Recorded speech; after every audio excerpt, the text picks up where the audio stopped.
की बात होगी, वृंदावन में केसी घाट में देखा तो एक आदमी दीवाल की तरफ कराह रहा था, कदम लड़खड़ाए। तो हम सोचा गरीब बाबा जी क्या सहयोग कर सकते हैं, भिक्षा मांग के खाते थे, 1 रुपया पास नहीं कुछ, मतलब नजदीक गए तो बड़े कष्ट में, सब सोच से सना हुआ, बड़ी दुर्दशा थी जिसे कहते हैं। वो कहाँ से जीव आया था भगवान की कृपा से, बस थोड़े ऐसे बाल ऐसे। उनका बाबा हम किसी योग्य नहीं है पर आपकी क्या सेवा कर सकते हैं। तो उनका यहाँ तो हमें कोई पानी देने वाला भी नहीं, पूछने वाला भी नहीं, कई दिन से भूखा पड़ा हूँ।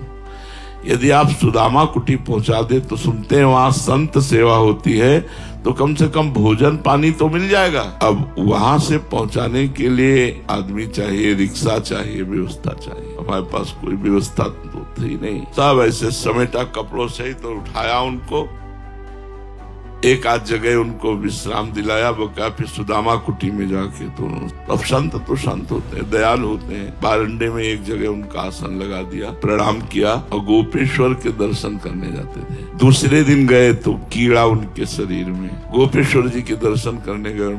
महाराज आज तक जो हम आपकी सेवा कर रहे हैं, जल चढ़ा रहे हैं, उसका फल प्राप्त हो, जीव शरीर से मुक्त हो, कीड़ा पड़ रहे थे कोई पूछ। तीसरे दिन गए तो वहां जगह खाली थी, कहो महात्मा जी बोले तो पधार गए थे कल उनका अंतिम संस्कार हो गया। नाच पड़ा मन, इतना आनंद हुआ अंदर, उस आनंद को हम कैसे बताएं। परहित से भगवदानंद की प्राप्ति होती है।